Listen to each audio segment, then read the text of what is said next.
will you sit? Simmer down.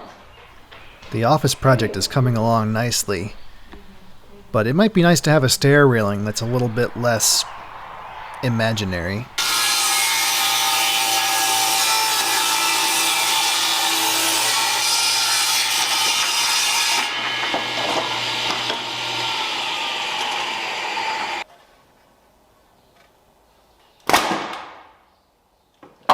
Helps if you turn the compressor on.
I look pretty fit. Oh no! This is. You even. I told you, it's a labyrinth in here. Come on, Max, the more the merrier. It's really hard to show the whole thing. Pretty solid. Ooh, maybe not. It's pretty solid. Max! I don't know. This is a little loose up here, Wes.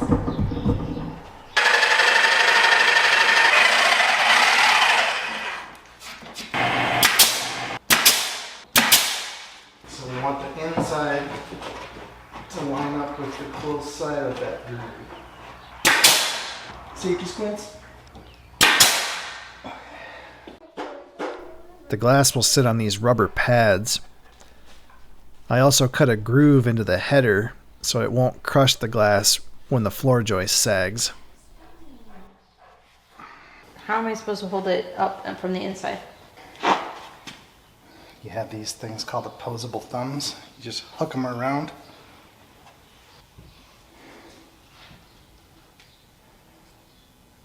Where's the other one gonna be?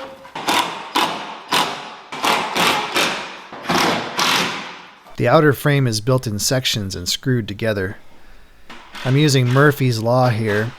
I figure the easier I make it to replace the glass panels, the less likely it is that I'll actually have to do it. Also, the screws help squeeze the frame together and preload the foam insulation tape.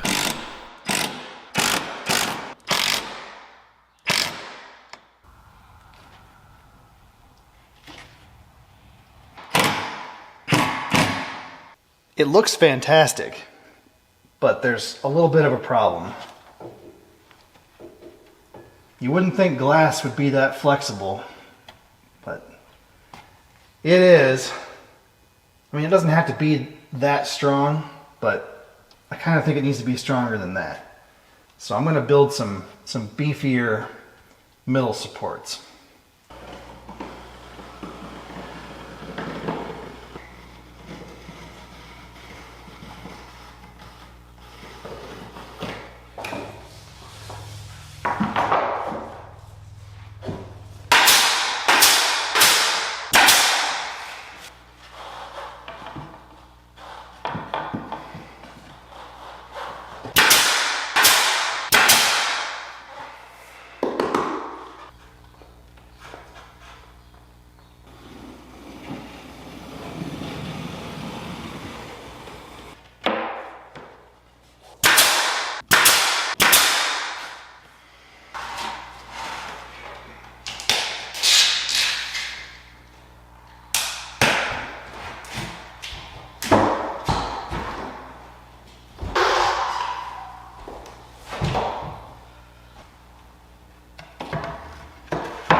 Cannot work without copyrighted music. Right, Max? I'm used to noisy environments, okay? Right.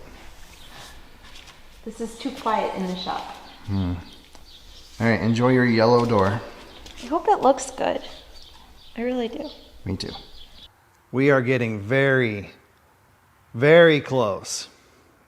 I took care of some of the details off camera. The door is installed and painted. I added some trim. The window trim is done, including the beefed up middle supports. That came out pretty good. That ain't going anywhere. As far as I'm concerned, the stairs are done. I added some lag bolts to the uprights, and I nailed some 2x4s inside the stringers. We talked about adding a post.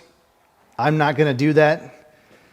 I reread the code. As far as I understand it, the 6-foot span on cut stringers is for outdoor decks only. For indoor stairs, all you have to do is support a minimum live load.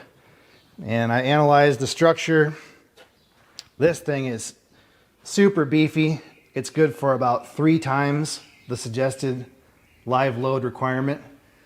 So we're going to quit while we're ahead and see if we can cross the finish line on this project. The overwhelming consensus from the last video was just to paint the outside of the office. So that's good enough for me. I rented an airless sprayer. We're going to see how fast we can put on some primer and paint. I do have to do some masking though, so that's going to take a while. Stand by.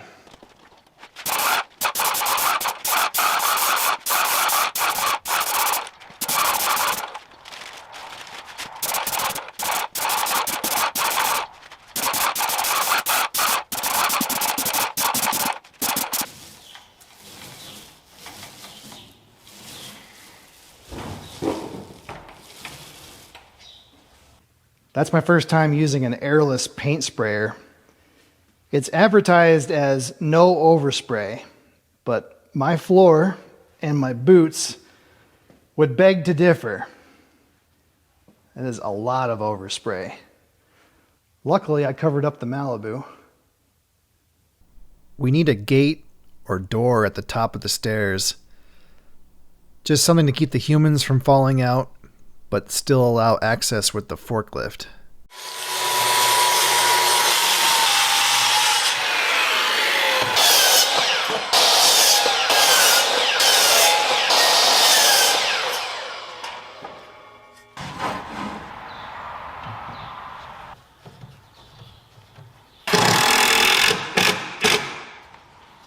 The plan is to make a simple sliding door using these rollers that fit standard unistrut.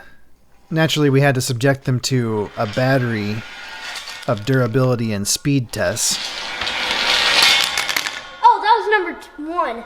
That was number one. Okay.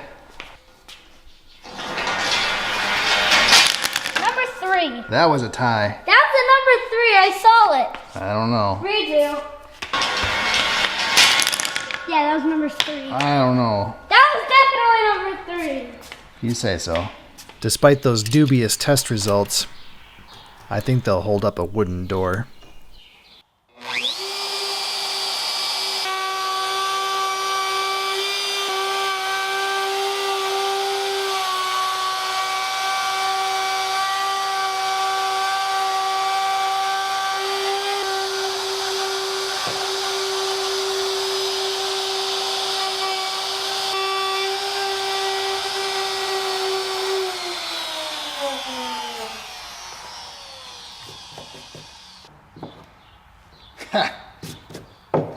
That'll work.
That's all I got.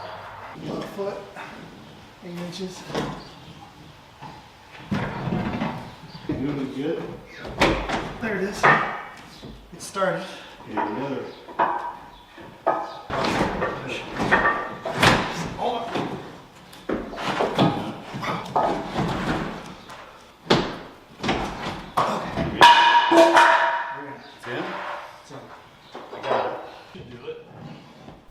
Normally a sliding door hangs from the top track, but we just happen to be between two rafters, so there's no structure above the ceiling in this area.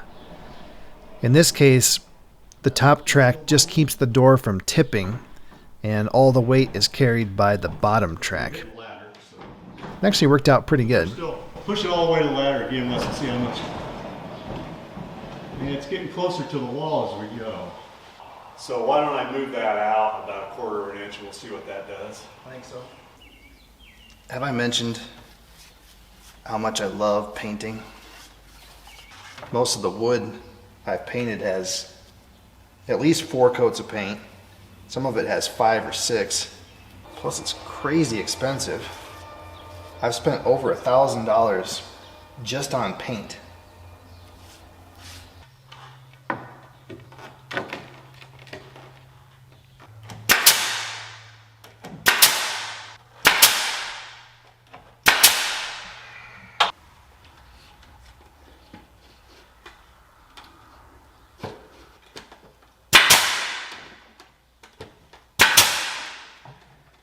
And we're out of nails. I don't know about this modern, environmentally friendly paint. I know it's better for the polar bears and better for our brain cells, but I don't think it's any better as paint. It's so thin that it just won't cover. But then, paradoxically, it takes forever for it to dry.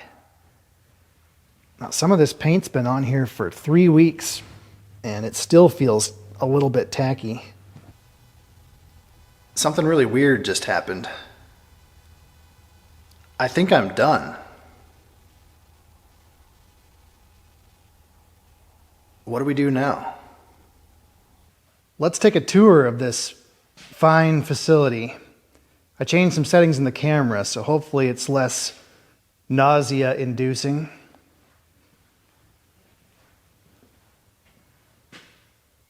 You guys let me know what you think about the color scheme. I'm not so sure, but then again, I'm also not a very good judge. That is a very yellow door. I don't know. I consider myself fairly artistic, but I have trouble with colors.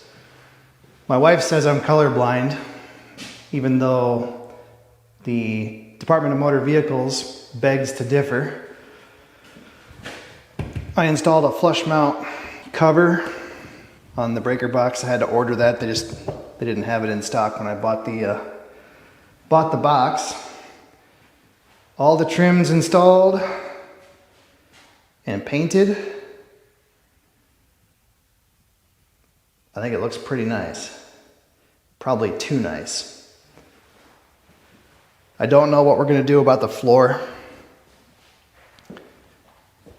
It's a hot mess, obviously. I don't know if we're going to put down some laminate flooring, or I'd almost like to have carpet, but it probably won't hold up very well. I had carpet in my old office and it was kind of nice. Nice and warm in the winter. We'll see. I got to do something about the echo for sure, because it's pretty brutal right now. All right, on to the stairs. I don't know. I have to say, I think that I like the stairs being the natural wood color better, but it was a little weird having all the printing on the wood.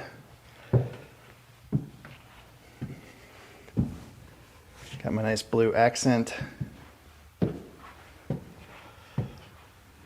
you can still see the hickeys in my salvaged sheeting. No big deal. Our sliding door. This thing is pretty awesome.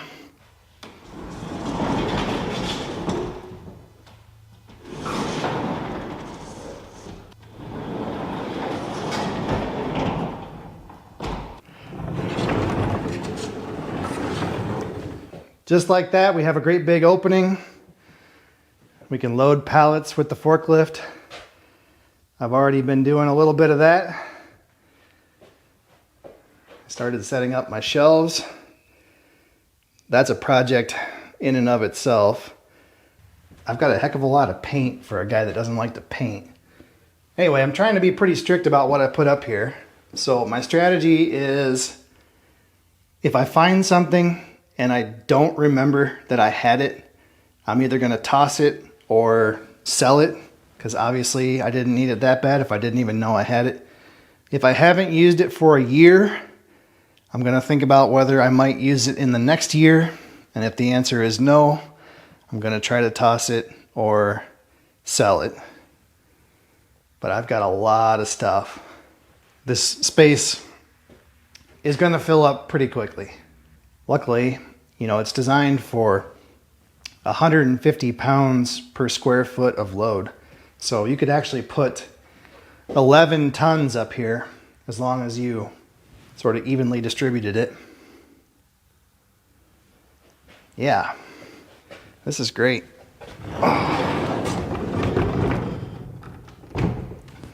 Got to put a latch on the door just to keep the little ones safe, because they like to play up here.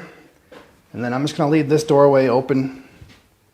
I don't see any reason to put a door in here. Yeah, the stairs came out really, really nice. I'm very happy with them.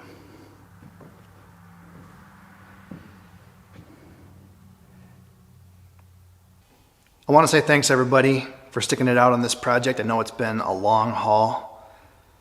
I got to get up on my soapbox for a minute. Hopefully this doesn't come across too much like old man yells at cloud. I've been watching the comments, and I've been pleasantly surprised. I know from my own past experience and from watching everybody else on YouTube that DIY construction videos, the comments can get pretty nasty, and I'm not exactly sure why. I think it's mostly just that everybody, at least tangentially, has some experience with construction.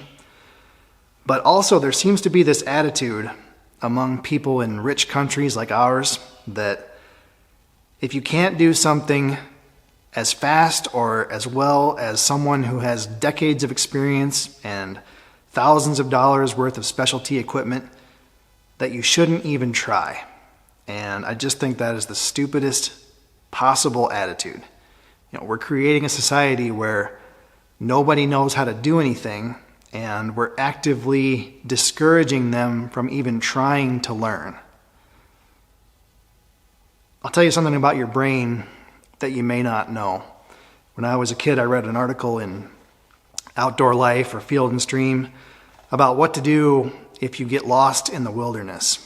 And the survival expert said, the first thing you should do if you think you're lost is stop and build a fire. It's not to signal for help or keep you warm or boil water. It's just that sitting by a fire calms you down and it helps you think. You know, we think that we're so smart, but the caveman, Neanderthal part of our brain is just below the surface. And we are hardwired to build things and to use tools. It makes us happy, way down in the Cro-Magnon part of our brain. If you want to build something and you don't have every skill and every whiz-bang tool, just think about my house. It was built in 1920. There were no building codes, no power tools, no nail guns, no concrete trucks. It has no joist hangers, no rafter ties, no hurricane straps. There's not a single sheet of plywood or sheetrock. Those things didn't exist. It was built by half-drunk farmers with a horse and buggy and a bucket of lead paint. And you know what? It's still standing right where it was 105 years ago. 104. Anyway, all I'm trying to say is if you want to do something, don't let the internet discourage you. Thanks for watching, everybody. It's a man and his pup. Leaning against his sturdy railing. So sturdy.